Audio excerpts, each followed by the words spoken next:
This recent attack is again is a condemnable act.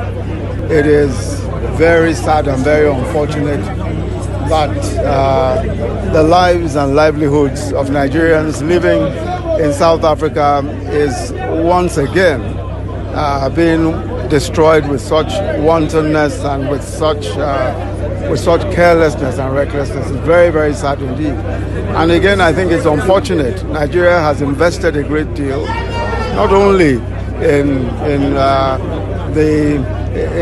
the destruction of apartheid, in the pulling down of apartheid, but again, this is all contrary even to the very ideas that all of the great leaders of South Africa fought for, including the current president. You know, this level of bigotry, this sort of bigotry is just terrible and it's so completely unacceptable.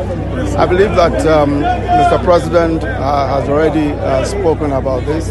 Obviously, we're very concerned about this, and we certainly intend to take this up with the authorities in South Africa and to ensure that this sort of thing does not repeat itself. It is absolutely unconscionable, it's terrible.